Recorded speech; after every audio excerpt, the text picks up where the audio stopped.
কে ভুল কে ঠিক কে ভুক্তভোগী, শাস্তি পাবে কে, শাস্তি দেবে কে, মাঝখানে চলন্ত পথচারীর মৃত্যু দায় নেবে কে।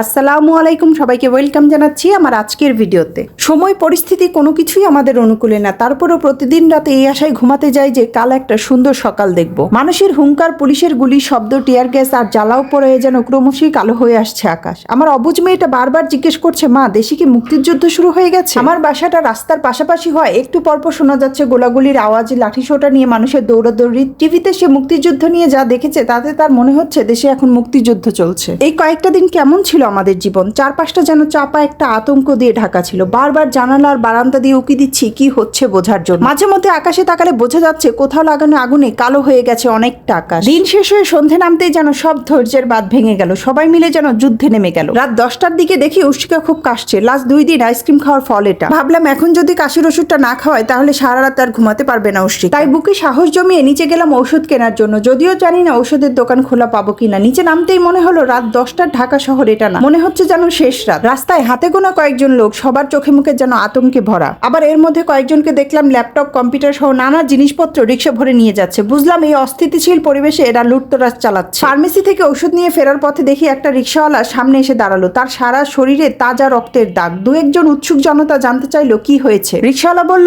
রাস্তায় একটা লাশ পড়েছিল, তাই তুলে এনে সামনে রেখেছে। আবার এরই মধ্যে দেখি 2জন লোক রিক্সা আরেকজন লোককে ধরাধরি করে হসপিটালে নিয়ে যাচ্ছে। রক্তে তার পা ভিজে গেছে, শরীরে যেন কাঁপুনি উঠে গেল। সিঁড়ি বেয়ে উপরে উঠা যেন চরম দায় হয়ে গেল। সকালে উঠে শুনি কারফিউ জারি, নিজের ঘরে বন্দি হয়ে গেলাম। করোনার দিনগুলোর কথা মনে হতে লাগলো। তখন বাহিরে বের হতাম না, অজানা রোগে মৃত্যুর ভয়। কিন্তু এখন কিসের ভয়? ঘরে সবজি নাই, টুকিটাকি অনেক কিছুই নাই। ঘরে বা বাহিরে যেখানেই থাকি না কেন, বাঁচতে হলে তো খেতে হবে। সবজির দাম শুনে তো হা হয়ে গেল। একদিনের কারফিউতে সবকিছুর দাম বাড়িয়ে যেন দ্বিগুণ হয়ে গেছে, যেন আরেক যুদ্ধ শুরু করে দিয়েছে। অনেকে আবার বস্তা ভরে কিনে নিয়ে গিয়ে বাসায় পচাচ্ছে, পরে যদি কম পড়ে যায় এই ভয়ে। কোনো নেট নাই, কোথাও কোথাও শুনেছি ডিশও নাকি নাই। নেট নাই মানে আপনি এলাকায় থেকে এলাকায় কি হচ্ছে তা আপনি জানতে পারবেন না, আর পুরো দেশের খবর তো দূরের কথা। রান্নাঘরে 4 দিনের ময়লা জমে স্তূপ হয়ে গেছে। শুনেছি ময়লার গাড়িগুলো নাকি পুড়িয়ে দেওয়া হয়েছে, তাই এখন বাসাবাড়ির ময়লা বাসাবাড়িতেই গন্ধ ছড়াচ্ছে। থেকে থেকে বারবার কারেন্ট চলে যাচ্ছে, যেখানেই গন্ডগোল লাগছে সেখানেই কারেন্ট বন্ধ করে ভূতের গলি বানিয়ে দেওয়া হচ্ছে। দেশের বর্তমানে এই পরিস্থিতি আমাদের সাধারণ মানুষের জীবনে যে ভয়াবহ প্রভাব রাখছে, তাতে আমাদের স্বাভাবিক জীবনযাপন আরো অসম্ভব হয়ে উঠছে। গত কয়েকটা দিন আমাদের কেমন ছিল তা মনে হয় বর্ণনা দেওয়া সহজ, কিন্তু আসল পরিস্থিতি বোঝানো অনেক কঠিন। একটা স্বাধীন দেশে কি আসলে আমরা এমনটা চাই?